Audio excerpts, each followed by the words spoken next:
तो मेजरली इसमें हमें एपीएमसी मंडीज के बारे में पढ़ना होता है। तो उनसे रिलेटेड क्या क्या इश्यू है, क्या कॉन्स्टेंट्स है, वो जो पीडीएफ भेजी है उसमें सारा डिटेल में लिखा है। अगला टॉपिक है, सब टॉपिक है, वो e technology in the aid of farmers. PDF share करिए, उसके लास्ट के पेजेस में सिक्योरिटी के पीवाईक्यूज दिए हुए हैं, अगर किसी को डाउट है तो।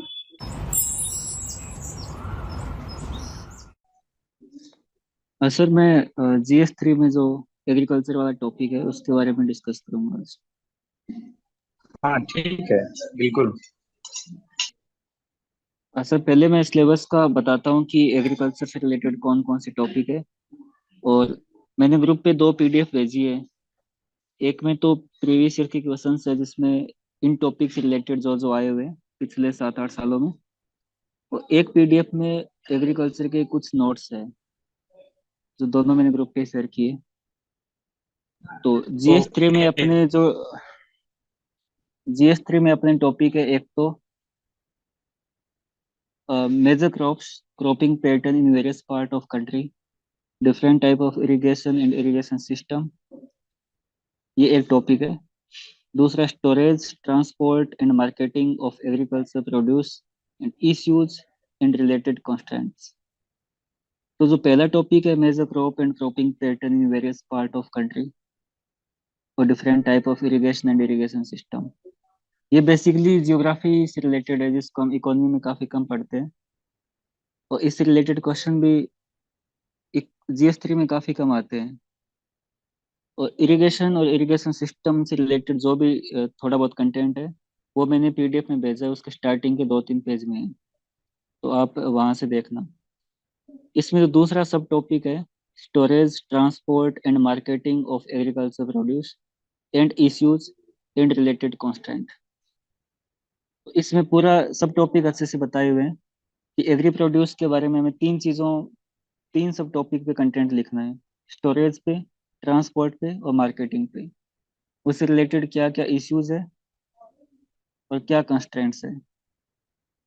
तो इसका भी कंटेंट जो मैंने भेजा है पीडीएफ उसमें है, लेकिन उसको थोड़ा अपडेट करना होगा अभी रिसेंट के इकोनॉमिक सर्वे से और गवर्नमेंट की स्कीम से।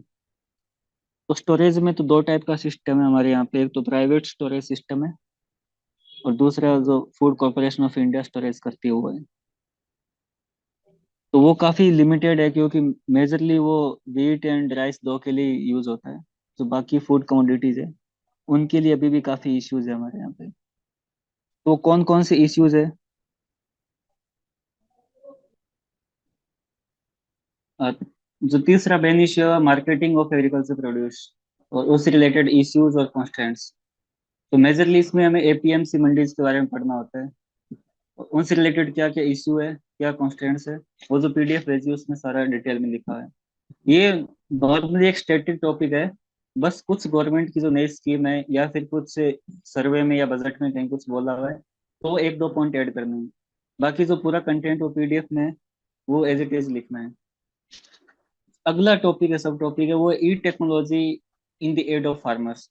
ये थोड़ा डायनेमिक डायनेमिक टॉपिक है। इसमें मतलब किसानों की सहायता के लिए कौन कौन सी ई टेक्नोलॉजीज है, तो वो देखने के लिए हमको जो पूरी फार्मिंग की सब चेन होती है उसको देखना है। सीड से लेके जो खेतों को तैयार करते हैं वहां से मशीनरी, सीड, मशीनरी, और फसलें जब तैयार हो जाती है तो उनपे पेस्टिसाइड का छिड़काव करते हैं, या फिर फसलों का नुकसान होता है तो ड्रोन से फोटोग्राफी करते हैं। फसल बीमा योजना जो हमने पढ़ी है, पीएम फसल बीमा योजना। फिर उसके बाद में जब फसल तैयार हो जाती है तो उसकी हार्वेस्टिंग के लिए कौन सी टेक्नोलॉजी यूज हो सकती है। हार्वेस्टिंग के बाद में जो प्रोड्यूस होता है उसको मार्केट तक लाने के लिए ट्रांसपोर्टेशन में कौन सी टेक्नोलॉजी यूज हो सकती है। फिर जो जो पूरा प्रोड्यूस है वो वहाँ पे लेके आते हैं वेयर हाउस में, तो स्टोरेज में कौन सी टेक्नोलॉजी यूज हो सकती है। फिर फाइनली मार्केटिंग में, मार्केट से रिलेटेड जो मार्केट में प्राइस से रिलेटेड इश्यूज है वहाँ पे कौन सी टेक्नोलॉजी यूज हो सकती है। तो पूरी जो चेन है उसमें कहाँ कहाँ पे टेक्नोलॉजी का यूज हो सकता है, उन सब से रिलेटेड दो दो तीन तीन पॉइंट लिखने होते हैं हमें। जैसे पीएम फसल बीमा योजना में गवर्नमेंट का खुद का ही वो स्कीम है कि फसलों को मतलब कितने एरिया में फसलों को नुकसान हुआ है उसके लिए ड्रोन का यूज किया जाता है। तो वो अपने आप में एक टेक्नोलॉजी है। सीड का कैसे यूज करना है, कितने एरिया में कितने केजी सीड लगाने, उसके लिए भी टेक्नोलॉजीज है, जिसको हम प्रिसीजन फार्मिंग बोलते हैं ना, right input right place right time, वो पूरा टेक्नोलॉजी से रिलेटेड है। एग्रीकल्चर फर्टिलाइजर कितना यूज करना है, वो नैनो टेक्नोलॉजी है, तो वो भी एक अपने आप में टेक्नोलॉजी है। मतलब ब्रॉडली टेक्नोलॉजी क्या है, उसका यूज कहाँ होता है, और फिर ई टेक्नोलॉजी का थोड़ा सा पार्ट उसमें अलग से हो जाएगा, क्योंकि नॉर्मली ई टेक्नोलॉजी है तो वो मार्केटिंग और स्टोरेज यहाँ पे ज्यादा यूज होती है। तो बाकी सब जितनी भी टेक्नोलॉजीज है, इसके लिए कंटेंट मिल जाएगा जो विजन की मेंस 365 आती है, उसमें साइंस एंड टेक्नोलॉजी वाला पोर्शन है। वहां पे कुछ टेक्नोलॉजीज का एग्रीकल्चर में क्या यूज होता है वो बॉक्स बना के लिखे होते हैं। तो पिछले 1-2 साल की मेंस 365 में से वो 2-3 पेज फाड़ के अलग कर लेना या फिर लिख लेना, वहां से ये पूरा कंटेंट मिल जाएगा। मैक्सिमम एक क्वेश्चन आएगा, यहाँ से 250 200 250 वर्ड हो जाएंगे। 5 से जो मेन मेन टेक्नोलॉजीज है जिनका एग्रीकल्चर में यूज होता है, बायोटेक्नोलॉजीज है, नैनो टेक्नोलॉजी है, उन सबको उन सबको लिखना है। तो ये जो पहला टॉपिक है वो मेजरली स्टैटिक ज्यादा है, और इसमें कुछ कुछ गवर्नमेंट की स्कीम्स को हमें लिखना है। जो दूसरा सब सिलेबस का टॉपिक है, वो है issues related to direct and indirect farms. अच्छा, मैं पहले टॉपिक के वो देख लेता हूँ, प्रीवियस ईयर से क्वेश्चन कौन कौन से आए, ताकि वो कंटेंट से पता लग जाएगा कि कौन से आते हैं। वो वैसे पीडीएफ भेज रखी है आपको, आप अपने डिवाइस में खोल सकते हो। जो पहला टॉपिक था सिलेबस का, इसमें से 2016 से लेके 2022 तक कितने क्वेश्चन आए हैं वो सब पहले पेज पे है। तो इसमें जैसे 2022 में आया था, what are the main bottlenecks in upstream and downstream process of marketing of agriculture product in India. तो ये देखो सिलेबस में डायरेक्ट लिखा हुआ ना, storage transport and marketing of agriculture produce. तो इसमें केवल मार्केटिंग से पूछा है कौन कौन से बोटलनेक्स है। तो इस टॉपिक से जो भी क्वेश्चन आते हैं वो डायरेक्टली, क्योंकि पहले से ही सिलेबस में सारे सब टॉपिक को अलग अलग करके लिखा हुआ है, तो सीधा का सीधा क्वेश्चन आ जाता है। 2022 में डायरेक्ट क्वेश्चन वहां से आया था। फिर एक 2020 में आया था, what are the main constraint in the transport and marketing of agriculture produce in India. इस बार दो के बारे में आ गया, ट्रांसपोर्ट एंड मार्केटिंग। तो ये दोनों सिलेबस में से लिखा हुआ है, storage transport and marketing of agri produce and issues. तो ये सीधा वहीं से आया है। फिर इसमें एक है कि व्हाट आर, 2020 में आया हुआ है क्वेश्चन है, what are the major factor responsible for making rice wheat system a success, in spite of success how this system has become bane in India. तो ये क्रॉप एंड क्रॉपिंग पैटर्न से जो PDF भेजी है, उसमें starting के 2 page है, वो कंटेंट इसमें मिल जाएगा आपको। अगला क्वेश्चन है 2019 में आया हुआ है कि how can biotechnology improve the living standard of farmer. तो मैंने अभी बताया था कि वो टेक्नोलॉजी वाले जो मैथ्स 365 है, वहां से देखना आप। रेडीमेड कंटेंट है एक टाइप से, कुछ नहीं करना उसमें, हमें अलग से कुछ नहीं लिखना। वहां पे टेक्नोलॉजी एग्रीकल्चर में कहाँ पे यूज होता है, एग्जाम्पल, ये 3 चीज लिखी हुई है। तो ये वाला क्वेश्चन भी वहां से हो जाएगा। ऐसे ही ये 7-8 क्वेश्चन है, आप इनको देखना। और अगले टॉपिक पे चलता हूँ।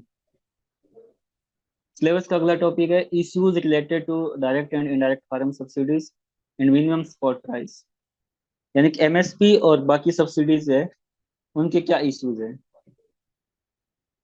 इसका कंटेंट भी मैंने जो भेजा उसमें है, लेकिन मोटा मोटा हम देखेंगे तो गवर्नमेंट की जितनी भी स्कीम है ना, उनको डायरेक्ट और इनडायरेक्ट फार्म सब्सिडी में डिवाइड करना है। जैसे पीएम किसान है, तो वो इनडायरेक्ट फार्म सब्सिडी है, यानी कि वो किसी भी पर्टिकुलर कमोडिटी से रिलेटेड नहीं है। इंडिया में जितने भी किसान हैं, उन सबको सब्सिडी मिलती है। उसका वो कहीं भी यूज कर सकता है, अपने अपनी इच्छा से कहीं भी वो किसान वो सब्सिडी का यूज कर सकता है। तो वो इनडायरेक्ट सब फार्म सब्सिडी हो गई। एक होती है डायरेक्ट, जैसे यूरिया पे यूरिया पे काफी ज्यादा सब्सिडी मिलती है, तो डायरेक्ट हो गई, क्योंकि पर्टिकुलर फार्म कमोडिटी को लेके वो सब्सिडी डिजाइन की जाती है, ताकि वो जो कमोडिटी है उसका कितना यूज किया जा सके ये गवर्नमेंट खुद डिसाइड कर सके। तो ये डायरेक्ट हो जाएगी। फिर इनके इश्यूज क्या क्या है, तो इश्यूज सिंपल देख लो, इनडायरेक्ट सब्सिडी में क्या क्या इश्यू होंगे, कि जितने पैसे पीएम किसान में दिए हैं, अब वो आवश्यक नहीं है कि वो किसान उसको खेती में यूज करेंगे। तो मतलब जो गवर्नमेंट जितने भी पैसे देती है, उनको कहीं भी चैनलाइज किया जा सकता है। और डायरेक्ट सब्सिडी में ये बेनिफिट होता है कि गवर्नमेंट खुद डिसाइड कर सकती है कि क्वांटम ऑफ यूरिया कितना यूज होगा, ये गवर्नमेंट खुद डिसाइड कर सकती है, क्योंकि किसान जितनी सब्सिडी ज्यादा मिलेगी उस कमोडिटी को उतना ही ज्यादा यूज करते हैं। ऐसे इन दोनों के जो इश्यूज है वो उस पीडीएफ में लिखे हुए हैं, आप थोड़ा डिटेल में पढ़ना। फिर जो मेन, इसमें एक मेन है जिसको अलग से लिखा हुआ है सिलेबस में, वो है मिनिमम सपोर्ट प्राइस, एमएसपी। और एमएसपी के बारे में काफी क्वेश्चन आए हुए हैं। जो क्वेश्चन वाली पीडीएफ है उसके लास्ट में अ, उसमें देखो 2013 से लेके 2022 तक सारे क्वेश्चन मैंने लिखे हैं। 2018 में क्वेश्चन आया था कि what do you mean by MSP, how will MSP rescue the farmers from the low income trap. तो ये डायरेक्ट सिलेबस से उठा के उन्होंने पूछ लिया कि एमएसपी क्या है और एमएसपी किसानों की कैसे हेल्प करती है। ऐसा ये क्वेश्चन, हाँ एमएसपी के बारे में ये एक ही क्वेश्चन आया हुआ है जो एज इट इज सिलेबस है। तो हम डायरेक्ट एमएसपी की डेफिनेशन क्या है वो लिख के, एमएसपी को कैसे डिसाइड किया जाता है गवर्नमेंट के द्वारा वो लिखना है, कौन कौन से पॉजिटिव है इसके वो सब लिखने हैं, ये कैसे फार्मर्स को हेल्प करता है, ये जो लो इनकम फार्मर है उनको कैसे हेल्प करता है, 5 6 पॉइंट वहाँ लिखने हैं। और फिर क्या क्या इसके नुकसान है उनको लिखना है। सब्सिडी के जो कॉमन नुकसान होते हैं वो सब जगह ही है। तो वो जो डायरेक्ट सब्सिडी है, इनडायरेक्ट सब्सिडी है, उनके नुकसान है वो एमएसपी के भी होंगे, उनको लिखने हैं, फिर वे फॉरवर्ड लिखने हैं। दूसरे टॉपिक में आगे और है पीडीएस सिस्टम के बारे में, पब्लिक डिस्ट्रीब्यूशन सिस्टम। सिलेबस में ये टॉपिक एकदम अच्छे से सब टॉपिक के साथ लिखा हुआ है। Objective, functioning, limitation, revamping, issues of buffer stock and food security. तो पीडीएस के क्या क्या ऑब्जेक्टिव था, कैसे फंक्शन करता है, उसकी क्या क्या लिमिटेशन है, उसमें क्या रिफॉर्म किया जा सकता है, रिवैम्पिंग, और इश्यूज क्या है बफर स्टॉक के साथ। ये जो मैंने पीडीएफ भेजी थी उसमें डिटेल में लिखा है पूरा, और एज इट इज वहीं से लिखना है, इसमें कुछ भी ऐसा करंट ओरिएंटेड है नहीं। इससे एग्जाम में आया हुआ है, वो एमएसपी वाले के साथ मैंने इस क्वेश्चन को ऐड कर रखा है, 2022 में आया था। What are the major challenges in PDS in India, how can it be how can it be more effective and transparent. ये सीधा सिलेबस में है। मोर इफेक्टिव का मतलब है कि कैसे इसको रिवैम्प किया जा सकता है, तो ये सिलेबस में लिखा हुआ है। और क्या क्या लिमिटेशन है, मतलब चैलेंजेस का मतलब ये हुआ ना कि इसमें कौन कौन सी लिमिटेशन है, तो जो सिलेबस का टॉपिक लिखा हुआ है। एग्रीकल्चर वाले पोर्शन की सबसे अच्छी बात यह है कि जो सिलेबस में लिखा हुआ है ना वो पूरा ब्रॉडली सब टॉपिक के साथ लिखा हुआ है, और एग्जाम में वहीं से डायरेक्टली क्वेश्चन पूछते हैं। जो कोर इकोनॉमी के क्वेश्चन है वो अच्छे से लिखे, और सिलेबस अच्छे से डिफाइन नहीं है, तो वहाँ पे क्वेश्चन अच्छे से आते भी नहीं है। तो इस पूरे जीएस 3 में एग्रीकल्चर वाला पोर्शन ज्यादा बेनिफिशियल होता है। आगे इसमें इकोनॉमिक्स ऑफ एनिमल रियरिंग, पशुपालन से रिलेटेड इकोनॉमी, उसके बारे में। हालांकि वो एग्जाम में डायरेक्टली तो ऐसा आज तक आया नहीं है, फिर भी जो मैंने भेजा था क्रॉपिंग पैटर्न वाला क्वेश्चन वाला, जो उसमें सबसे पहला पेज है, 2022 में क्वेश्चन आया था कि what is integrated farming system, how it is helpful to small and marginal farmer in. Integrated farming का मतलब ये होता है कि उसमें एनिमल रेयरिंग प्लस फार्मिंग दोनों एक साथ होते हैं। तो डायरेक्टली तो कभी आया नहीं आज तक, लेकिन इनडायरेक्टली ये कभी कभी आ सकता है। इसके लिए भी जो मैंने पीडीएफ भेजी है उसमें पूरा सिलेबस है। फिर एक टॉपिक और है, लैंड रिफॉर्म इन इंडिया। ये तो वैसे काफी पुराना टॉपिक हो चुका है, और एग्जाम में इससे अभी तक आया नहीं है। जो मैंने पीडीएफ भेजी वो 2013 में आया था स्टार्टिंग में, और एक 2016 में, दो क्वेश्चन आए थे। Discuss the role of land reform in agriculture development, identify the factors that were responsible for the success of land reform in India. तो लैंड रिफॉर्म की बात करनी है तो हमें वो इंडिपेंडेंस के टाइम से स्टार्ट करनी होगी, विनोबा भावे भावे का जो मूवमेंट था वहां से स्टार्ट करनी, और अभी तक क्या लैंड रिफॉर्म हुए उन सब के बारे में लिखना है टाइमलाइन के साथ। तो ये आपको स्टैटिक कंटेंट है, ये कहीं भी मिल जाएगा, विजन के क्लासरूम कंटेंट में मिल जाएगा जो मार्केट में अवेलेबल है, या फिर जो मैंने पीडीएफ भेजी है उसमें उसमें शायद है नहीं, ये पुराना टॉपिक है। इसके अलावा एक टॉपिक और बचता है एग्रीकल्चर में, पूरे सिलेबस में 4 ही मेन टॉपिक है, उसमें से एक बचता है, तो इसको भी अच्छे से सब टॉपिक के साथ लिखा हुआ है, वो है food processing and related industry in India. आगे scope and significance, location, upstream and downstream requirement और सप्लाई चेन मैनेजमेंट। तो इस पूरे टॉपिक में इन सब टॉपिक पे कंटेंट इकट्ठा करना है। वो कंटेंट सारा मैंने उसमें भेजा हुआ है। इससे एग्जाम में क्वेश्चन काफी आ चुके हैं पिछले कुछ सालों में। 2013 से 22 तक जो मैंने क्वेश्चन वाली पीडीएफ भेजी उसमें देखना। 2022 में तो आया था elaborate the scope and significance of food processing industry in India. तो ये डायरेक्टली जो सिलेबस में सब टॉपिक लिखा हुआ है इनसे आया था। तो हमें फूड प्रोसेसिंग इंडस्ट्री का स्कोप क्या है और सिग्निफिकेंस क्या है वो बताना था। फिर 2020 में आया था कि what are the challenges and opportunity of food processing sector in India, how can income of farmers be substantially be improved by encouraging food processing. तो ये काफी डायनेमिक टॉपिक है क्योंकि इसमें ना गवर्नमेंट की स्कीम काफी ज्यादा है। मेगा फूड पार्क है, पीएम संपदा योजना है। अभी जो एक इनफॉर्मल फूड प्रोसेसिंग इंडस्ट्री थी उनको फॉर्मलाइज करने की भी गवर्नमेंट की एक स्कीम थी। तो ये काफी सनराइज सेक्टर बोलते हैं इसको, इसका जीडीपी में काफी बड़ा योगदान है। और इसकी जो पर ये ग्रोथ रेट है वो भी 10% के आसपास है। इस टॉपिक को जितनी भी गवर्नमेंट की स्कीम है जो मेन मेन है, पीएम संपदा योजना, मेगा फूड पार्क, और एक अभी रिसेंट की स्कीम थी formalisation of non formalised small and micro processing sector, उन सबको लिखना है। उन सबको अच्छे से तैयार करना है। उससे ये हो जाएगा कि गवर्नमेंट कैसे इसकी जो अपॉर्चुनिटी है उनको टैप करने की कोशिश करेगी। और चैलेंजेस क्या क्या है, तो चैलेंजेस में दोनों साइड में देखने हैं, अपस्ट्रीम साइड में क्या चैलेंजेस है और डाउनस्ट्रीम साइड में क्या चैलेंजेस है। डाउनस्ट्रीम का मतलब है कि जो खेतों में प्रोडक्शन होता है फूड का, वहां से लेके प्रोसेसिंग यूनिट तक जाता है, उस रास्ते में कौन कौन से चैलेंजेस है। और अपस्ट्रीम का मतलब है कि प्रोसेसिंग इंडस्ट्री में और उसके बाद मार्केट तक पहुंचने में प्रोडक्ट को, वहां तक क्या क्या चैलेंजेस है। तो मेजर जो चैलेंजेस है, जैसे टेक्नोलॉजी का दोनों साइड में चैलेंज है, लो अडॉप्शन ऑफ टेक्नोलॉजी। और डाउनस्ट्रीम साइड में और कौन से चैलेंजेस है कि हमारे 81% जो फार्मर है, सॉरी 87%, वो स्मॉल एंड मीडियम है। तो उनके खेतों में जो प्रोडक्शन होता है वो इतना एक्सेस क्वांटिटी में नहीं होता कि वो उसको फूड प्रोसेसिंग इंडस्ट्री को बेच सके। तो जब सब छोटे छोटे खेतों से प्रोडक्शन आता है, जो एक्सेस प्रोड्यूस वो आता है, तो उसकी क्वालिटी मेंटेन करना काफी बड़ा चैलेंज होता है। सेम क्वालिटी का कंटेंट बड़ी बड़ी क्वांटिटी में सेम क्वालिटी का कंटेंट प्रोसेसिंग यूनिट को मिलता नहीं है। तो सबसे बड़ा चैलेंज तो यही होता है। दूसरा ट्रांसपोर्टेशन का चैलेंज है।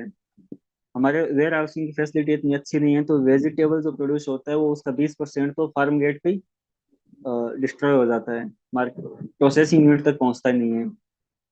तीसरा कि जो प्रोसेसिंग सेक्टर है वो काफी इनफॉर्मल है, फॉर्मलाइज्ड नहीं है, बड़ी बड़ी कंपनियां नहीं है वहाँ पे।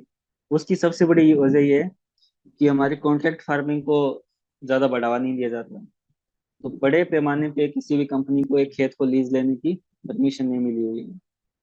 दूसरा एपीएमसी मंडीज है। किसानों को अपना प्रोड्यूस है सबसे पहले एपीएमसी मंडी में बेचना पड़ता है, और उसके अपने अलग से चैलेंजेस है। तो जो कंपनियां जो फूड प्रोसेसिंग सेक्टर में काम करती है वो डायरेक्ट किसानों के साथ टाई अप नहीं कर सकती। हालांकि पंजाब ऐसा स्टेट है जहाँ पे ये कॉन्ट्रैक्ट फार्मिंग एक्ट बना हुआ है, बाकी किसी भी स्टेट में ऐसा अलग से एक्ट नहीं बना हुआ है। और जो अभी तीन जो फार्म सेक्टर में रिफॉर्म के लिए तीन एक्ट बने थे जिनको बाद में अवॉइड कर दिया था, गवर्नमेंट ने खुद ने रिपील कर दिया था, वो का इस सेक्टर में काफी अच्छा एक्ट था। तो आप उस एक्ट की भी वो पॉजिटिविटी बता सकते हो, कंक्लूजन में लिख सकते हो कि हमें वापिस से फिर एक बार फार्म सेक्टर में रिफॉर्म करने के लिए इस टाइप के एक्ट को लाने की आवश्यकता है।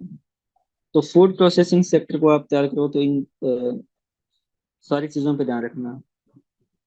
एग्रीकल्चर वाले मुद्दों में वही है कि सबसे पहले फार्म से रिलेटेड क्या इश्यू है, सीड से रिलेटेड क्या इशू है, किसानों से रिलेटेड क्या इशू है, मार्केटिंग में क्या प्रॉब्लम है, स्टोरेज में क्या प्रॉब्लम है, ट्रांसपोर्टेशन में क्या प्रॉब्लम है, एक्ट या पॉलिसीज में क्या दिक्कतें आ रही है। उन सब चीज़ों पे कुछ कुछ पॉइंट लिखने हैं। गवर्नमेंट की स्कीम कौन कौन सी उनके बारे में लिखना है। और फाइनली कुछ कुछ डेटा याद रखना है। इसमें और भी काफी क्वेश्चन आए हुए हैं। 2000 19 में आए हुए हैं। Elaborate on the policy taken by the government of India to meet the challenges of food processing sector. Government की उस टाइम काफी स्कीम थी, पीएम संपदा योजना, काफी न्यूज में थी, उसी से रिलेटेड एक क्वेश्चन। उसके अलावा 2013 में भी क्वेश्चन आया था कि India need to strengthen measures to promote the pink revolution in food industry for better nutrition and health, critically elucidate the statement. Supply chain management में भी इसमें आया हुआ क्वेश्चन कि what are the impediments in marketing and supply chain management in industry in India, can e commerce help in overcoming these bottlenecks. तो ये technology का कैसे यूज हो सकता है वो बताया इन्होंने, मतलब पूछा इन्होंने अपने से। और जो पहला टॉपिक था मार्केटिंग और सप्लाई चेन से रिलेटेड कौन कौन से इश्यूज है, तो पहले उन्हें इश्यूज को बताना है, फिर कौन क्या उनका सॉल्यूशन हो सकता है वो बताना है, और फिर ये बताना है कि ई कॉमर्स कैसे हेल्प कर सकता है। ई कॉमर्स बेसिकली ई टेक्नोलॉजी है जो मार्केटिंग में और सप्लाई चेन मैनेजमेंट में कैसे हेल्प कर सकता है, इसके बारे में बताना है।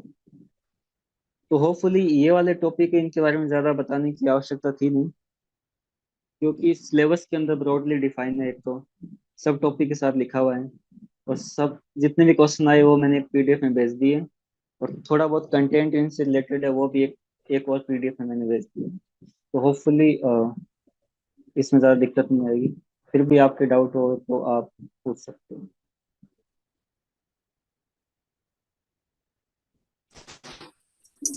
सर ये जो एक दो क्वेश्चंस है ये न्यूज में थे क्या? National horticulture mission, organic state, ये सब न्यूज में चल रहा था क्या उस टाइम पे?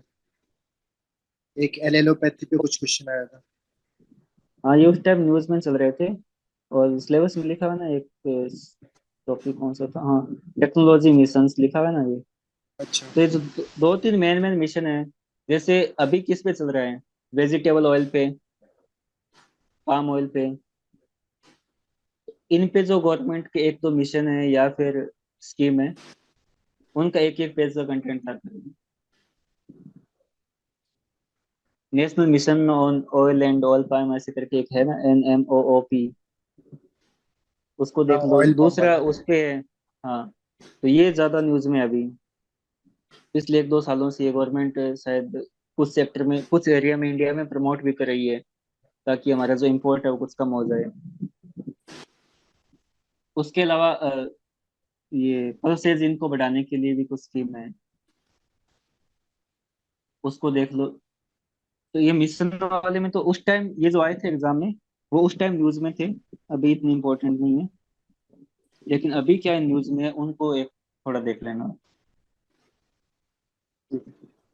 वो तो आपको उस जो मैगजीन आती है विजन वाली, विजन 365, उसमें देख लेना कि कौन कौन से टॉपिक न्यूज में है।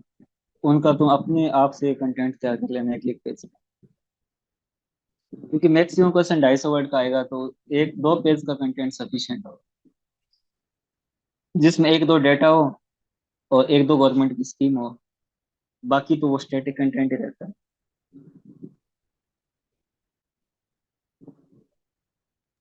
सर एक बार वो बता दीजिए जो आप बताए थे, अपस्ट्रीम और डाउनस्ट्रीम का डिफरेंस आप बता रहे थे, एक बार बता दीजिए।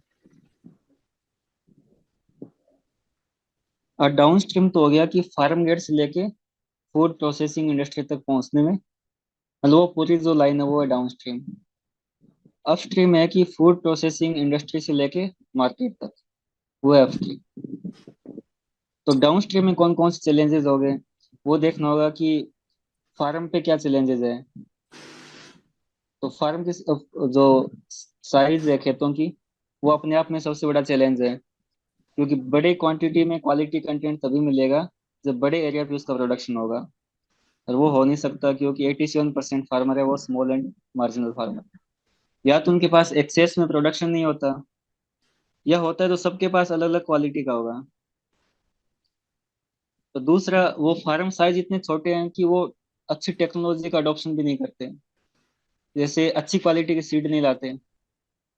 अच्छी क्वालिटी के सीड नहीं होंगे तो फिर जो प्रोड्यूस होगा उसकी सेल्फ लाइफ काफी कम होगी, साइज होगी काफी इरेगुलर होगी। जैसे टोमेटो होंगे तो टोमेटो अलग टाइप के शेप के होंगे, एक दिन में सड़ जाएंगे।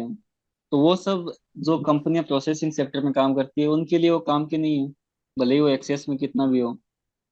तो उसमें देख लो चैलेंजेस, फार्म साइज कम होने की वजह से कौन कौन से चैलेंजेस है। टेक्नोलॉजी का अडॉप्शन कम होगा, क्वालिटी कंटेंट नहीं होगा, एक्सेस में प्रोड्यूस नहीं होगा। और ये तो हो गया फार्म साइज में। दूसरा कि हमारे पास फार्म गेट पे प्रोसेसिंग के ओ स्टोरेज के लिए कोई सिस्टम नहीं है। वेयर हाउसिंग सेक्टर अपने आप में काफी कम डेवलप्ड है। तीसरा मार्केटिंग में देख लो, वहां से वहां तक पहुंचने में, तो हमारे इंडिया में ऐसा रूल है ना कि सबसे पहला जो मार्केटिंग होगी वो एपीएमसी मंडीज में होगी। वो डायरेक्ट उनको नहीं बेच सकते कंपनियों को। तो एक वो चैलेंज है। और उसके अलावा ट्रांसपोर्टेशन का चैलेंजेस है। जो कोल्ड व्हीकल्स है वो नहीं है हमारे पास, जो रेफ्रिजरेटर वाले व्हीकल्स जहाँ से अपन वेजिटेबल को या फ्रूट्स को खेतों से लेके वहां तक पहुंचा सकें। इससे रिलेटेड स्कीम है कि किसान रेल है, किसान ट्रेन, किसान प्लेन, किसान रेल ऐसे करके पिछले बजट में स्टार्ट की थी कि किसान डायरेक्ट रेल। जो, हाँ किसान रेल। तो जो इनके जो, ये तो इश्यूज हो गए।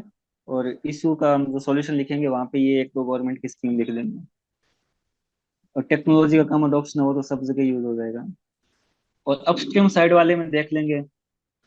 ये चैलेंजेस है तो आगे जो खुद प्रोसेसिंग सेक्टर है वो इनफॉर्मल ज्यादा है, उसमें फॉर्मल काफी कम है। तो काफी छोटी छोटी यूनिट्स लगी हुई है। तो मार्केट की डिमांड और सप्लाई से मिसमैच है।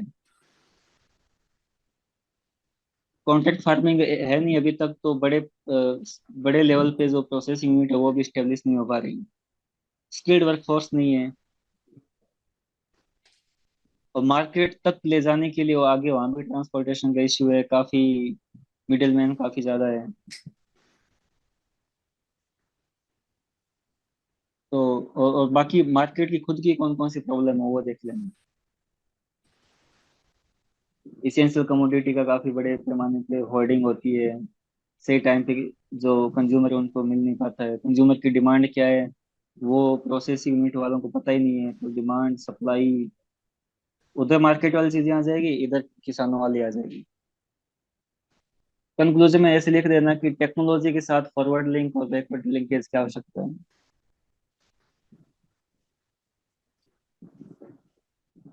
ठीक है। बाकी उस पीडीएफ में है काफी कंटेंट। सर ठीक है, कैन और आई कोई doubt? Take forward from here अगर किसी को डाउट है तो? हाँ हाँ ठीक है। अगर किसी को डाउट है अगर इससे रिलेटेड तो पूछ सकते हैं। आई थिंक किसी को डाउट नहीं है, and I can take forward. So security में मैंने भी एक पीडीएफ शेयर करी है, उसके लास्ट के पेजेस में सिक्योरिटी के पीवाईक्यूज दिए हुए हैं। तो इसमें 4 बड़े टॉपिक्स आते हैं। सबसे पहला टॉपिक इम्पोर्टेंट है, linkages between development and spread of extremism. इससे रेगुलरली क्वेश्चन आए हुए हैं क्योंकि इस पे कंटेम्प्रेरी थीम चल रहा है ऑफ लेफ्ट विंग एक्सट्रीमिज्म। तो लास्ट ईयर भी नक्सलिज्म पे क्वेश्चन आया है, which is Naxalism is a social, economic, and developmental issue manifesting as a violent internal security threat. In this context, discuss the emerging issues and suggest a multi-layered strategy to tackle the menace of Naxalism. तो इस question से ही हमें notes का एक framework मिल जा रहा है कि हमें अगर नक्सलिज्म पे नोट्स चाहिए, जो कि आई सपोज अब तक हमारे पास होंगे या फिर मार्केट से खरीदे हुए होंगे, कि इशू क्या है, द इकोनॉमिक इश्यूज क्या हैं, सोशल इश्यूज क्या हैं, डेवलपमेंटल इश्यूज क्या है जिसकी वजह से नक्सलिज्म हो रहा है। At the same time today in today's concept वो कैसे इमर्ज हो रहा है, और what are the solutions we need, और वो सॉल्यूशंस भी मल्टी लेयर्ड। तो if we are able to make notes in such a form जहाँ पे हम इश्यूज को भी डिफरेंट डिमेंशंस में बांट रहे हैं, उसके बाद सॉल्यूशंस को भी मल्टी लेयर्ड फॉर्म में बांट रहे हैं, तो हम उस टॉपिक के कंटेंट को उठा के आंसर में एज इट इज रख सकते हैं, और it will fill the demand of the question. So this is how the content for this topic goes. Left wing extremism, UAPA एक बार पूछा गया 2019 में, एनआईए एक्ट पूछा गया बिकॉज उस वक्त वो करंट अफेयर्स में था। एक बार पूछा गया है ओवरग्राउंड वर्कर्स के बारे में 2019 में। 2020 में एक बार फिर से लेफ्ट विंग एक्सट्रीमिज्म पूछा गया in eastern part of India का कंटेक्स्ट देकर। 2022 में केवल नैक्सलिज्म के बारे में पूछा गया है। तो व्हाट वी कैन डू कि हमारे पास अभी जो बेसिक नोट्स हैं जो हमने बनाए हैं ओवर द ईयर या हमने मार्केट से खरीदे हैं, उसमें से डेफिनेशंस निकालनी है, उसमें से उस पे एक करंट अफेयर्स की लेयर चढ़ानी है। एज इन हम ये देख सकते हैं कि कितने डिस्ट्रिक्ट्स हैं जो अभी नेशनलिज्म अफेक्टेड हैं इंडिया में, और वो कैसे ओवर द इयर्स कम हो रहे हैं, पहले 90 थे अब 40 हो गए हैं, कौन से हॉट सेंटर्स अभी भी बाकी हैं, और जो बेसिक जो नोट्स हैं कि जो इश्यूज हैं वो सालों से एक ही हैं, तो उसमें कोई भी अपडेशन की जरूरत नहीं है। बट जो आपको एक करंट अफेयर्स की लेयर ये चढ़ानी होगी कि थोड़ा सा डेटा, थोड़ा सा कोई एग्जाम्पल, रीसेंट कोई अगर इंसिडेंट हुआ है, और in your way forward or in your solution you have to make it a multi-layered strategy. और एक चीज जो मैंने की थी लास्ट में इसमें वो ये था कि जो भी आप सोल्यूशन दे रहे हो, specially in the case of जो इंटरनल सिक्योरिटी के केस में, तो जो भी आप सोल्यूशंस दे रहे हो इश्यूज के, उसको आप दो वर्टिकल्स में डिवाइड कर सकते हो। One is hard approach, the other is soft approach. तो हार्ड अप्रोच में जैसे आपने लिखा कि whatever steps government is taking, like all the hard approaches, and the other soft approaches में आप लिखोगे the infrastructure development work जो कि गवर्नमेंट ने लिया है over the year।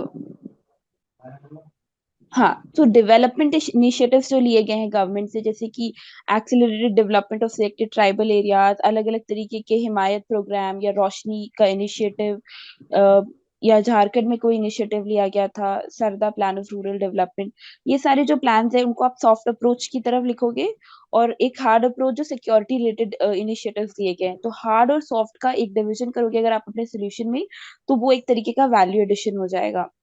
और जब आप इंसर्जेंसी के अगर आपके पास नोट्स है तो उसको मेक श्योर कि आप उसको स्टेट रिलेटेड कर ले, जैसे आप एक इंडिया का मैप बनाए और कहाँ कहाँ कौन कौन से इंसर्जेंट ऑर्गेनाइजेशंस हैं, इंसर्जेंसी है, उसका एक डिवीजन कर ले, ताकि वो एक आसानी हो जाए आपको रिकॉल करने के लिए और रिवाइज करने के लिए। It will be easier for you, it will be really easier for you. तो ये आई थिंक पहले टॉपिक का है जिसमें काफी स्टैटिक तरीके के क्वेश्चंस है, लेफ्ट विंग एक्सट्रीमिज्म पे ही क्वेश्चन आते हैं मोर और लेस। उसके बाद I think we can move to the next topic of security. अगर इसमें से किसी का क्वेश्चन है then they can ask. Ma'am वो एक मल्टी लेयर्ड वाला एक बार बता दीजिए। Just a multi layered strategy to tackle the menace of naxalism. Multi layered में भी हम वही सॉफ्ट अप्रोच और हार्ड अप्रोच की बात कर सकते हैं। सॉफ्ट अप्रोच में वो आता है कि आप क्या क्या डेवलपमेंटल इश्यूज लेके चलते हैं, जैसे कि सेकेंड एआरसी में एक लाइन लिखी हुई है कि force is a short term development but development is a long term force. तो जब आप डेवलपमेंट करोगे तो वो नैक्सलिज्म अपने आप रिसीड हो जाएगा उस सारी एरियाज से। तो जो बॉर्डर का इंफ्रास्ट्रक्चर डेवलपमेंट, वहाँ पे मोबाइल टावर्स लगाना, वहाँ पे रोड बनाना, वहाँ पे हाईवेज कंस्ट्रक्ट करना, ये सॉफ्ट अप्रोच है। और जो सिक्योरिटी रिलेटेड मेजर्स हैं, पुलिस स्टेशन बनाना या जो भी हार्ड मेजर्स हैं, वो अलग है। तो इसको आप मल्टी लेयर्ड बना सकते हो। This is what it is meant from multi layered word.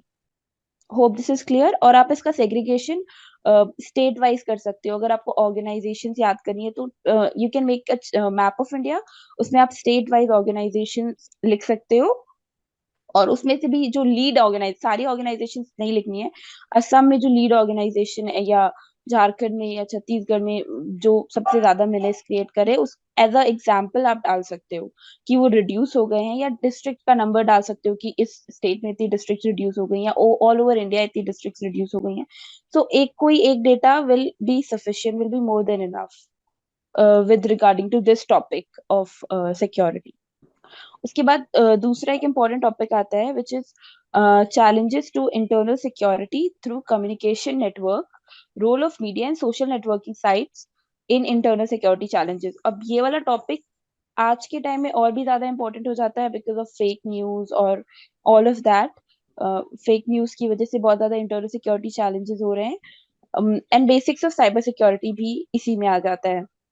तो इसके लिए ये है कि अगेन आपके पास जो आपका बेसिक मटेरियल है उसमें साइबर सिक्योरिटी की एक डेफिनेशन आपको अच्छे से याद होनी चाहिए, कुछ कुछ एग्जांपल्स याद होने चाहिए, साइबर सिक्योरिटी से क्या सोशल लॉस हो रहा है, क्या फाइनेंशियल लॉस हो रहा है, इसके लिए कोई एक एग्जांपल आना चाहिए। और साइबर सिक्योरिटी से हर साल एक क्वेश्चन आ रहा है, जो मैंने लास्ट आपको एक पीडीएफ शेयर करी है ग्रुप पे, अगर आप उसको ओपन करोगे तो you see 2019, 2020, 22, 2018, 17, every year we are getting one question from cyber security. So we should have, like, we should not miss any question from this. और इस पे अपना मटेरियल तैयार होना चाहिए, अपनी डेफिनेशन, एग्जाम्पल, अपना स्टैटिस्टिक्स, और जो ये क्वेश्चंस पूछे गए, जैसे 2020 में पूछा है इन्होंने, what are the different types of cyber crimes and measures required to take it, to tackle it. तो measures, issues, क्यों cyber crimes हो रहे हैं, इस फॉर्म में अपना कंटेंट प्रिपेयर कर लीजिए। अगर नहीं है तो you still have time to work on it. You should have your content prepared in the form of issues and solutions. और issues को भी आप जितना मल्टी लेयर बना सकते हैं बनाइए, और the solutions part उसको भी आप different dimensions से address करिए। It will add value to your answer. और अब क्वेश्चंस भी वैसे ही पूछे जा रहे हैं, जैसे कि one of the way forward used to be developing a comprehensive national cyber security strategy. तो अब इस साल 2022 में उन्होंने क्वेश्चन पूछ लिया था कि examine to what extent India has successfully able to develop the comprehensive national cyber security strategy. So ये जब आप वे फॉरवर्ड पे भी वर्क करेंगे तो you will be able to address these questions कि हमने क्या क्या स्टेप्स लिए हैं to have a comprehensive national cyber security strategy. So this is for cyber security वाला पार्ट। अगर इसमें से आपको कोई क्वेश्चन है तो आप पूछ सकते हैं। इसमें जो फेक न्यूज का टॉपिक है या डीप फेक का टॉपिक है, क्योंकि टॉपिक ये कह रहा है कि challenges to internal security through communication network, role of media and social networking sites. तो सोशल नेटवर्किंग साइट्स की वजह से डीप फेक्स या फेक न्यूज का जो टॉपिक है उस पे भी थोड़ा थोड़ा मटेरियल प्रिपेयर्ड होना चाहिए, in form of examples, in form of data and in form of way forward specially. मतलब you can not end this answers of these topics without a way forward, you should have a way forward. So challenges, issues, solutions, way forward. And at times ki why these solutions are, why these challenges are occurring at the first place, because India is has become a digital economy. यहाँ पे इतने सारे mobile users आ गए हैं, इतना बड़ा internet infrastructure आ चुका है, इतनी सारी पॉपुलेशन है। तो all of these are the reasons why we are having why this topic is so important. So you cannot miss this topic. Any questions on this topic or anything that I said? We can move ahead with this another important topic, which is for security challenges and their management in border areas, linkages of organized crime with terrorism. So, see, इसके लिए मैंने क्या किया था कि security challenges and management with border areas. So, हर एक border area के साथ you should have a note, a write up ready already. If you have some basic notes, उसमें थोड़ा ज्यादा अगर मटेरियल है तो आप उसको भी शॉर्ट बना सकते हैं। उसको शॉर्ट बना सकते हैं कि आप क्या कर सकते हैं कि उसमें से जो कीवर्ड्स हैं वो निकालिए। इंडिया म्यांमार के साथ जो बॉर्डर इश्यूज है, इंडिया नेपाल के साथ जो बॉर्डर इश्यूज है, इंडिया बांग्लादेश के साथ जो बॉर्डर इशू थे, उसमें से कीवर्ड्स निकालिए, उसमें से एग्जांपल्स निकालिए, उसमें से डेटा निकालिए और उसमें से वे फॉरवर्ड निकालिए। क्योंकि इंडिया के जो चैलेंजेस हर बॉर्डर कंट्रीज के साथ बहुत स्पेशल हैं और बहुत स्पेसिफिक है। मतलब बांग्लादेश के साथ जो चैलेंजेस है वो म्यांमार के साथ नहीं है, और उनके जो सोल्यूशन है वो भी बहुत डिफरेंट है। So you should have this thing, basic note ready, कि जिसमें इंडिया स्पेसिफिक चैलेंजेस है, I mean nation specific challenges है बॉर्डर के, और उसको आप और कंसाइज कर सकते हैं एक दो रीडिंग के बाद, जिसमें आप सिर्फ कीवर्ड्स और वे फॉरवर्ड, एक फ्लो चार्ट्स की तरह आप कीवर्ड और वे फॉरवर्ड एक एक पेज पे एक एक कंट्री के साथ बॉर्डर इश्यूज को आप एड्रेस कर सकते हैं, उसको मल्टीपली रिवाइज कर सकते हैं। और ये बहुत ही स्टैटिक कंटेंट रहता है, 2-3 साल में चेंज नहीं होता है। बहुत सारे टॉपर नोट्स भी हैं, मार्केट में भी नोट्स हैं। You just have to collect them and you just have to aggregate and make it more concise. Another important topic in the same topic is linkages of organized crime with terrorism. So मैं भी PYQs देख रही थी, उसमें terrorism पे question जो है वो terrorism again is a contemporary topic, और जो तालिबान वाला इशू है उसके बाद से टेररिज्म से ऑन एंड ऑफ क्वेश्चन पूछ रहे हैं। जैसे कि लास्ट ईयर पूछा था इन्होंने कि analyze the complexity and intensity of terrorism, which was in 21, जब तालिबान ने अफगानिस्तान में they acquired power forcefully. तब they asked कि analyze the complexity and intensity of terrorism and make sure कि आप current affairs को follow करें through means 365 और whatever sources you have. तो ये जो बेसिक नोट्स हैं आपके आपके पास, उसको आप शॉर्ट भी कर रहे हो और एक करंट अफेयर्स की लेयर आप उसके ऊपर चढ़ा रहे हो, विच इज वेरी इंपॉर्टेंट, क्योंकि मोर और लेस सिक्योरिटी के क्वेश्चंस बहुत ज्यादा करंट अफेयर्स ओरिएंटेड हो चुके हैं। तो जैसे 21 में ये क्वेश्चन पूछा कि complexity intensity of terrorism, causes, linkages, obnoxious Nexus, मतलब वो आपको खुद बता रहे हैं आपके कंटेंट का क्या फ्रेमवर्क होना चाहिए। What is the complexity intensity of terrorism, क्या उसके कॉजेज है, क्या उसके लिंकेजेस है। आप अपने नोट्स में पहले ये सब पॉइंट मैनर में शॉर्ट नोट्स में रेडी रखें। 21 का क्वेश्चन है। 22 में they asked about organized crime और the linkage between terrorist and organized crime. Again Taliban was a contemporary issue, और तालिबान में भी ऑर्गेनाइज्ड क्राइम के थ्रू उनको फंडिंग आती थी through opium trade and all that. तो ये जो कंटेम्पररी इश्यूज हैं, they are going to be there for some time, and you should have your notes ready for it, and you should have a write up ready for it, and you should revise them multiple times. So the organise crime part, जिसमें आपको organise crime की एक definition होनी चाहिए, linkages हैं तो क्यों है, कैसे हैं, कोई एग्जांपल दीजिए। जैसे मैंने भी बताया तालिबान और ओपीएम ट्रेड जो होता था उसका, बट इसके सोल्यूशन क्या है, स्टेट क्या कर रही है, इंडिया क्या कर रहा है, ये क्यों हो रहे हैं। तो इस in this manner you should have your notes ready, and you should then make a short note out of it, which is only 1 or 2 page long, and you should revise it multiple times.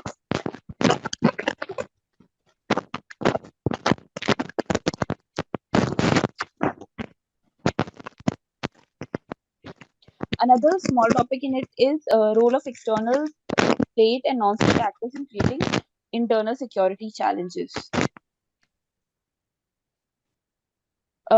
एक और value addition ये है कि कुछ कुछ committee की reports भी आई हैं, जैसे मधुकर गुप्ता कमिटी रिपोर्ट और भी शिकायतकर कमिटी की रिपोर्ट है।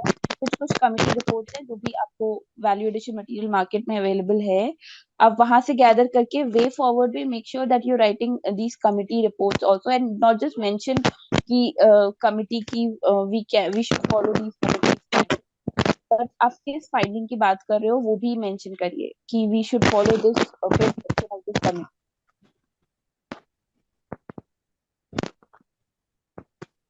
If anybody has any question so far, then they can ask.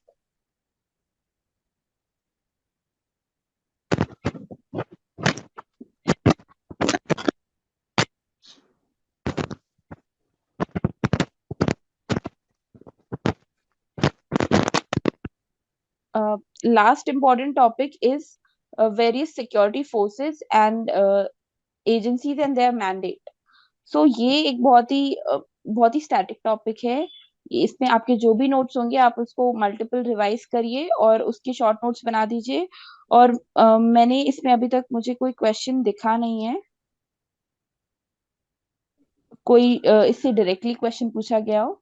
सो इसमें you can learn about a lot of committees, Kargil review committee, Naresh Chandra committee and all these committees. So do also make a note of these committees और इनके कुछ कुछ recommendation जो आप इधर उधर way forward में यूज कर ले।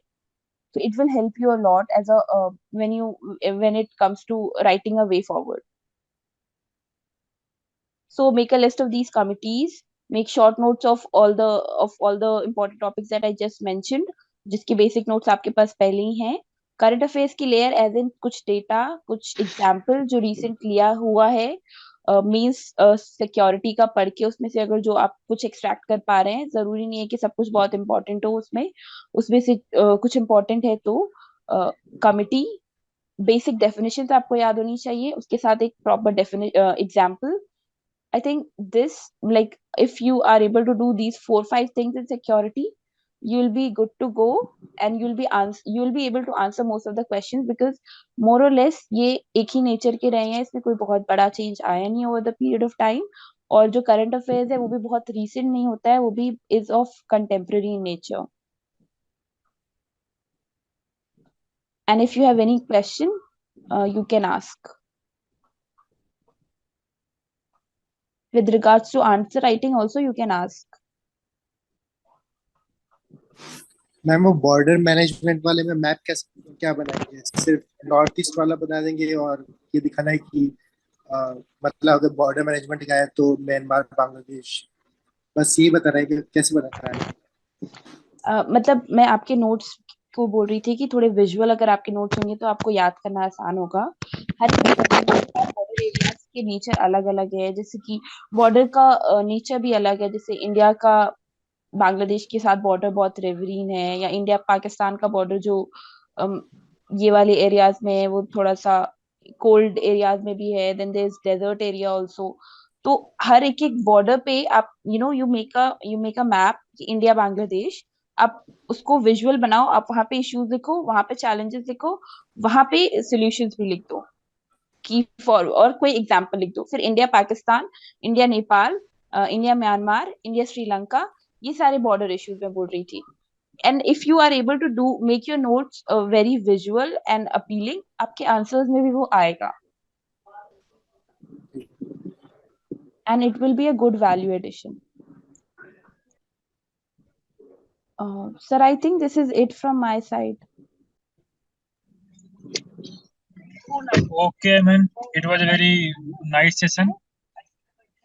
और अगर किसी के पास कोई क्वेरी हो तो आप पूछ सकते हैं, अदरवाइज हम लोग उसको वाइंड अप करें. Good evening, ma'am. Good evening. Good evening. Yeah. I had just मैंने एक essay का paper submit किया था. I just wanted to know the structure of my essay, कि whether it is going correct or not. Yeah. Okay. Okay, आपने कहाँ submit किया था वो? In the On the group? group itself. Yeah, on the group itself. ऐसे I think Ranveer आप evaluate कर रहे हैं ऐसे. आपको इवैल्यूएटेड कॉपी आ जाएगी. और if you want me to see it, you can send it over to my Telegram also and I will see and tell you कि स्ट्रक्चर में क्या इश्यूज है, अगर है तो. अच्छा, okay. Okay. Thank you. Thank you very much.